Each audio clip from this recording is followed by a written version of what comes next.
J'ai gagné ma vie, j'ai fait une vie extraordinaire. À cause de quoi?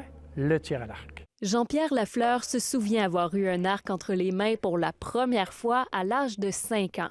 De là est née une passion qui ne l'a jamais quitté 74 ans plus tard.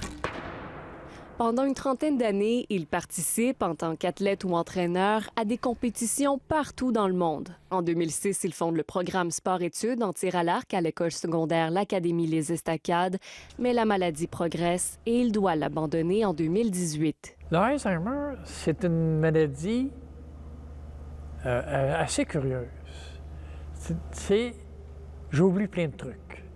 J'ai un excellent téléphone. Toutes les cloches que j'ai de besoin. Par exemple, je veux ne pas oublier tel truc. Tout ça, c'est tout programmé. Donc, je vis bien à cause de ça, malgré mon Alzheimer. Et ce qui le rend heureux, c'est de continuer à partager sa passion avec ceux qui veulent s'initier au sport. Le milieu du nez en plein sur la corde. Lâchez tout! Allez, lâchez! En plein dans le sens. Wow! Hein? Je peux pas demander mieux que ça, là. Tu sais, oui, je suis Alzheimer, mais je suis l'homme le plus heureux du monde. Quand j'entends quelqu'un dire « moi, je suis heureux », et je suis heureux parce que j'ai récupéré une passion que j'avais puis que je pensais ne plus revivre à cause de la maladie, moi, je me dis, c'est pour ça que je me lève le matin, puis c'est pour ça que toute une équipe met tout ça en place.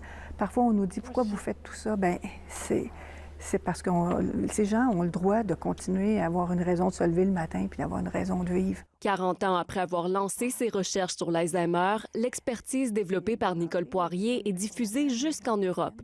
Un élément fondamental, c'est que le quotidien des personnes vivant avec l'Alzheimer ressemble le plus possible à ce qu'il a toujours été. Et ça, on y arrive en allant chercher chez chaque personne son identité, ses forces, ses plaisirs, ce qui a fait que sa vie valait du sens. On sait aujourd'hui, versus il y a 40 ans, qu'être actif, être utile, bien manger, faire fonctionner nos fonctions cognitives, ça ralentit la maladie, mieux encore que n'importe quel médicament. Jean-Pierre Lafleur en est l'exemple, lui qui aura 80 ans en décembre et qui est encore très loin d'oublier comment manier l'arc.